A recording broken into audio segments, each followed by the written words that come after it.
Partnership का chapter 2 goodwill.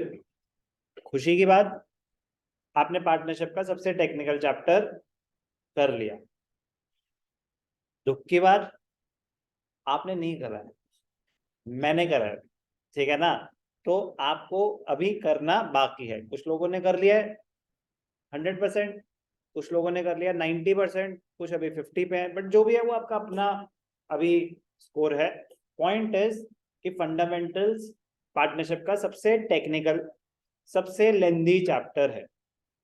इसके आगे की कहानी आसान, रिलेटिवली आसान, रिलेटिवली मोर इंटरेस्टिंग। इंटरेस्टिंग इसलिए कि एक जैसे कम से कम 10-20 क्वेश्चन तो कराओ। फंडामेंटल में तो 5 क्वेश्चन करो फिर कुछ नया आ जाता है, फिर 5 क्वेश्चन करो फिर कुछ नया आ जाता है। तो इसमें एक चीज सीखोगे तो उस जैसे कम से कम 10-20 आगे। पूरी पार्टनरशिप वैसी ही है, बट स्टिल कॉन्सेप्ट्स तो अभी बहुत सारे और सीखने बाकी हैं, तभी इतने सारे और चैप्टर्स भी हैं। बट बस एक मोटिवेटिंग फैक्टर ये है कि आगे की कहानी रिलेटिवली इजियर है, रिलेटिवली। बट इजी डिफिकल्ट क्या होता है? जो चीज हमने ज्यादा प्रैक्टिस कर ली डिफिकल्ट भी इजी हो जाएगा, जो चीज हम प्रैक्टिस नहीं करेंगे इजी भी डिफिकल्ट हो जाएगा। सर चैप्टर शुरू कर, चलो चैप्टर शुरू करते हैं। पार्टनरशिप का नेक्स्ट चैप्टर है goodwill. What do you mean by goodwill? Goodwill is the reputation of the business entity in the market. Goodwill is the reputation of the business entity in the market. Accounting sense में ये definition बिल्कुल गलत है। Accounting sense में ये बिल्कुल गलत definition है। जनरल मीनिंग बिल्कुल ठीक है कि goodwill is the reputation of the business in the market. No, we are talking about accounts here. Accounts में रेपुटेशन, अकाउंट्स का तो एक अकाउंटिंग प्रिंसिपल है, money measurement principle. Money measurement कहता है only those transactions can be entered in the books of accounts which can be measured in terms of money. So how can you measure my reputation in the market? Can you measure it in terms of money? No, it is not possible. तो sir फिर goodwill कैसे होगा, goodwill valuation कैसे होगी?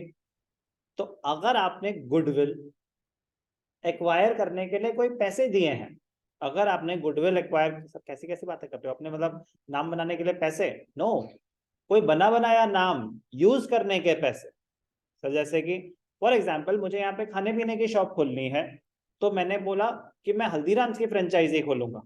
एक option था चामवुड snacks corner. अब इतने सारे स्टूडेंट्स हैं, नाम तो है ही है, आपस में हम सर्कुलेट कर देंगे, जिसके भी हाईएस्ट आएंगे उसको फ्री पाव भाजी, जिसके भी हाईएस्ट की फैमिली को फ्री पाव भाजी, पूरे साल के लिए फ्री पाव भाजी, जो मर्जी स्कीम कर लूं। एक है चामवुड स्नैक्स कॉर्नर और एक है हल्दीराम्स का ऑप्शन कि हल्दीराम्स की फ्रेंचाइजी ले लो सर।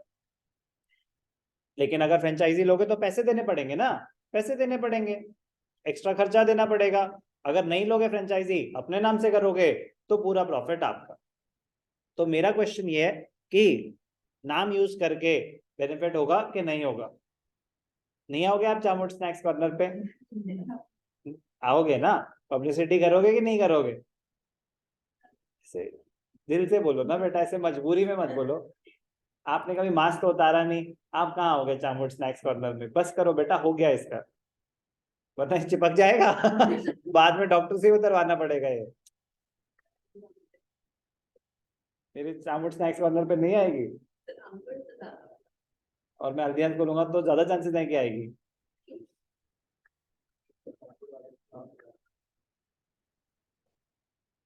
गुड। चामवुड स्नैक्स कॉर्नर में सर हम तो आ जाएंगे, हम अपने घर वालों को भी ले आएंगे, लेकिन कितना खाना बेच लोगे आप हमें? दुनिया तो बहुत बड़ी है, अननोन लोग शायद ना आए, अननोन लोग शायद ना आए, क्योंकि उनको क्या पता कि आपका खाना कैसा। हम कितने लोगों को बताएंगे कि अच्छा है अच्छा है अच्छा है, मतलब या तो हमें कुछ कमीशन दो। पॉइंट इज कि अगर एक आप एस्टैब्लिश नेम यूज कर रहे हैं तो selling the product becomes easier, selling the product becomes easier. Now coming back to the goodwill. तो गुडविल अगर तो अपनी रेपुटेशन है, उसको मॉनेटरी टर्म में मेजर नहीं किया जा सकता अनलेस आपने किसी का परचेज करा है गुडविल। तो अकाउंटिंग प्रिंसिपल हमने पढ़ा था बचपन में, cost concept. Cost concept apply होता है एसेट्स पे। Assets are recorded in the books at the price paid to acquire them. तो अगर आपने गुडविल एक्वायर करी है तो ही वो बुक्स में आएगी। अभी आ जाएगा यहाँ पे, इस पे एक सेपरेट अकाउंटिंग प्रिंसिपल अप्लाई होता है, AS 26। AS accounting standard 26 treatment of intangible assets.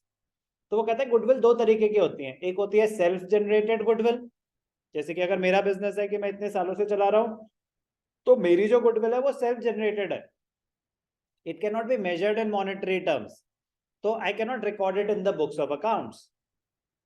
But अगर आपने बोला कि सर मुझे भी कोचिंग सेंटर खोलना है, DCC के नाम से खोलना है, आप ऐसा करो एक ब्रांच खोलो, आप बस नाम दो अपना, बाकी हम संभाल लेंगे, आप बस नाम दो अपना, बाकी बिजनेस हम रन कर लेंगे।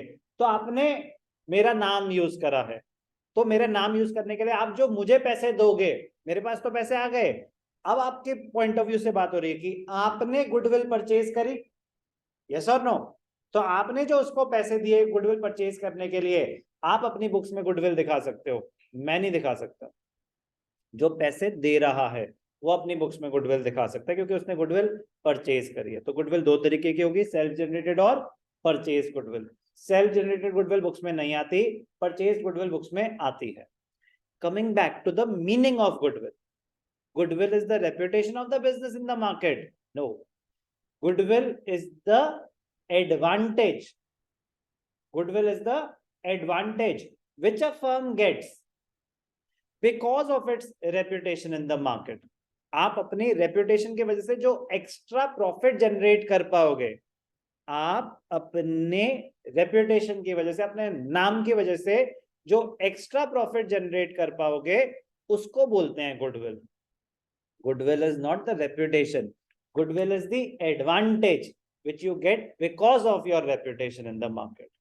Goodwill is the additional profit that you will be able to generate or earn because of your reputation in the market।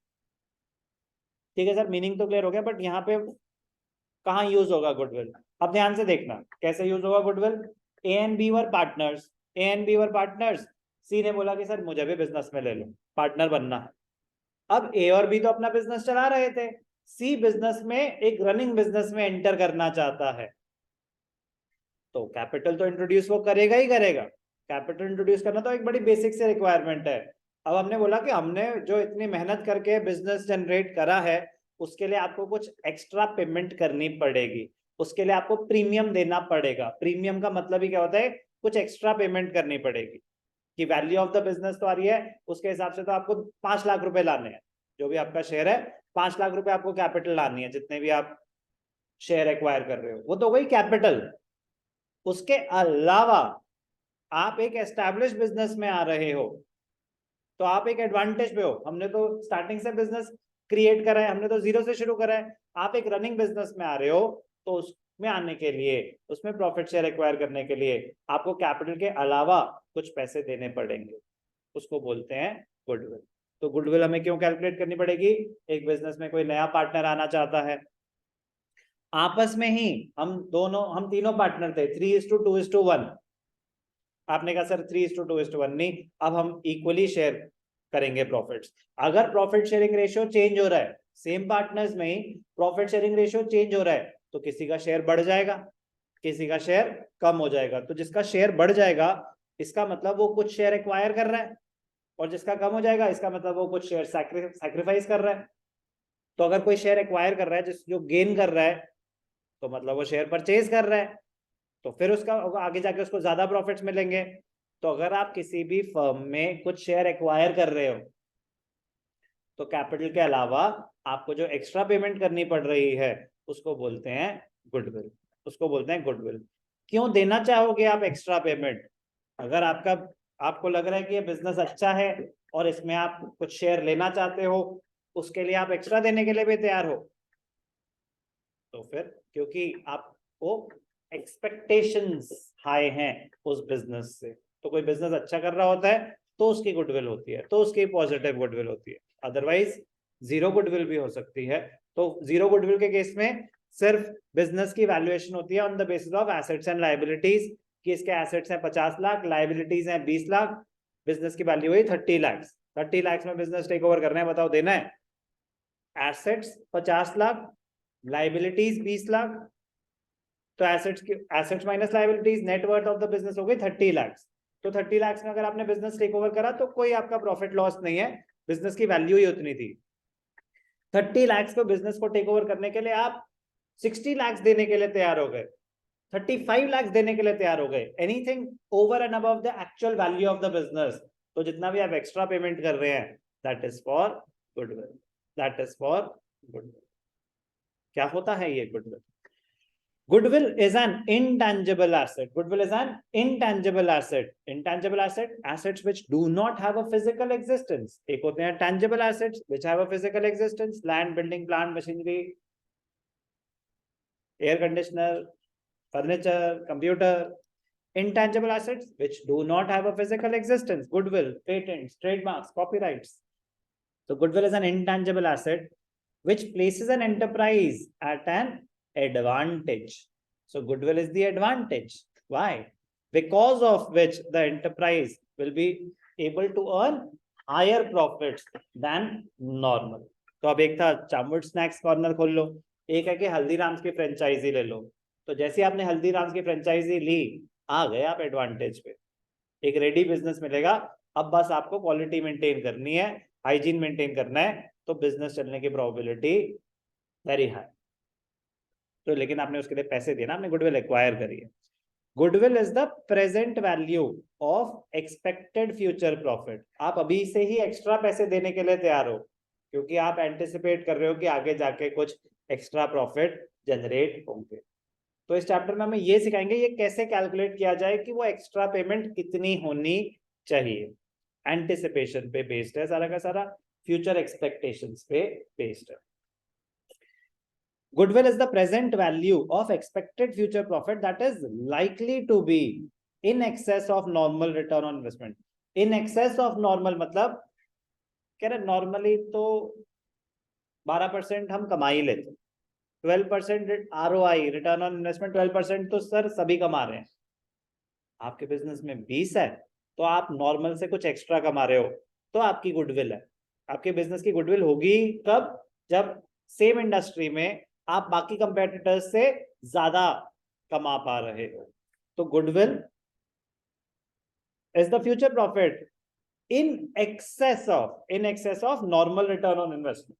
Normal मतलब कि नॉर्मली लोग इस इंडस्ट्री में कितना कमा रहे हैं, आप इनसे इतना ज्यादा कमा रहे हो, that is because of your goodwill, that is because of your goodwill.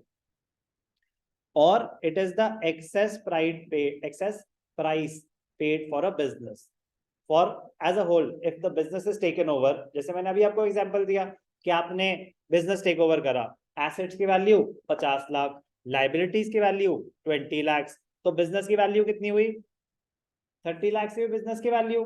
30 lakh के बिजनेस के लिए आप 40 लाख रुपए देने के लिए तैयार हो गए। So the excess price paid for a business as a whole over the book value, तो 30 लाख थी बुक वैल्यू के हिसाब से, तो वैल्यू ऑफ द बिजनेस आप एक्सेस दे रहे हो, तो जो 10 लाख रुपए आपने एक्स्ट्रा दिए, तो 10 लाख उस बिजनेस की गुडविल रही होगी ओवर द कंप्यूटेड और agreed value of net assets. तो net assets value of the business, उससे जो आपने एक्स्ट्रा पैसे दिए। Example, so goodwill may be said to be that element arising from the reputation. So goodwill is not the reputation, goodwill is the advantage, that element आपके जो few extra profits है, that element arising from the reputation, connections or other advantages processed by a business which enables it to earn greater profits than what? Greater profits than the returns normally to be expected on capital। कि normally लोग कितना कमाते हैं, आप उससे extra कितना कमा रहे हो, that is goodwill।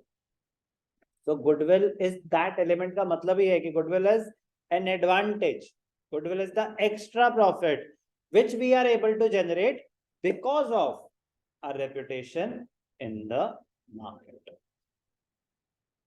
Meaning of goodwill,